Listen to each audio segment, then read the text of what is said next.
મહેનતાણું, મજૂરી, આ શબ્દો સાંભળીને આપણી આત્મા તૃપ્ત થઈ જાય. મતલબ આના હાટુ આખો મહિનો આપણે પત્ર ઠોકાવતા અને ઘણા કહેતા હોય ને કે પૈસા હાથનો મેલ છે. તો મારે મેલું થવું. મને કહો તમે તારે મારા માલ મેલવા. અને પેલા ખબર હોત ને તો હું નાનપણથી નાવાનું જ બંધ કરી દે. વિચારો 18 વર્ષ સુધીનો મેલ ભેગો થયો હોત તો આજે હું કરોડપતિ હોત. બાકી સેલેરી એવી વસ્તુ છે કે જે જોવા મળે, વાપરવાની. સવારમાં ઉઠતા જ મેસેજ આવે your account has been credited. તો આપણે ખુશ થઈ જઈએ. રાતે મેસેજ આવે યોર અકાઉન્ટ હેઝ બીન ડેબિટેડ.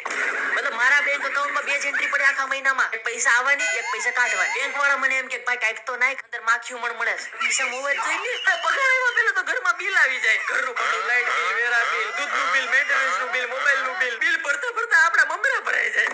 તેમ થાય મારો પગાર જ મારી મજાક ઉડાડે છે. મતલબ મારા ખાતામાં આવે પછી કે આવ ક્લી, પછી ગાડી. અચ્છા મને સલાહ આપે પૈસાથી સુખ ન મળે. તમે મને આપો, સુખનો સૂરજ ઉગાડી દો. ઘણા કહેતા હોય કે પૈસા તો બહુ કમાણા પણ ખુશી નથી મળતી. અરે મને આ ખુશી, હું ખુશીની માં હોતે ઉપાડી આવું. અને એક દિવસ મેં મારા બોસને કીધું કે 5 વર્ષથી તમારી ત્યાં કામ કરું છું, બધાયનો પગાર વધારી દીધો, હવે મારો તો પગાર વધારો. તો મને કે બેટા વફાદારીની એક કિંમત હોય તો આપો. લાવો વફાદારી 5 વર્ષથી તો દેખાડું. હવે હું તમારી ઘરે ટોમી બનીને રહું. પછી મને કે પૈસા જ બધું નથી બેટા. મેં કીધું આઈ નો પૈસા જ બધું નથી, પણ પૈસાથી જ બધું લઈ શકાય ને. પગાર, પૈસા, મહેનતાણું જેટલી હોય એટલી ઓછી જ. ખાતું ખાલી જ હોય, કોઈ દી ભરાતું જ નથી. પૈસા ન બતાવી તો ગરીબ હમ, પૈસા બતાવી તો ઉધાર માંગતા. ગાવું ક્યાં? પગારો, પરિશ્રમ, ગાળો ખાઈ ખાઈને મળેલી રકમ એટલે પગાર.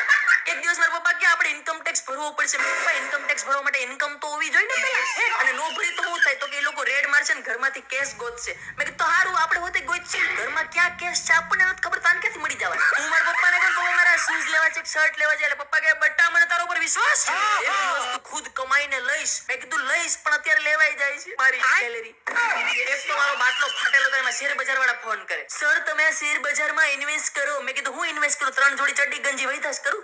મતલબ મારી સેલેરી મારા ખુદ ઉપર ઇન્વેસ્ટ નથી થતી ને હું શેર બજારમાં ઇન્વેસ્ટ કરું?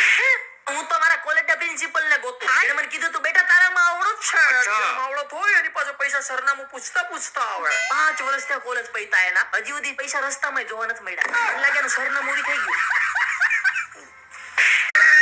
સાહેબ સેલેરી કરતા સપના મોટા હોય છે, માણસો ઓછા હોય. હું જાણું છું આ બધી મોહ માયા છે, પણ તોય મારે પૈસા જ જોઈશે.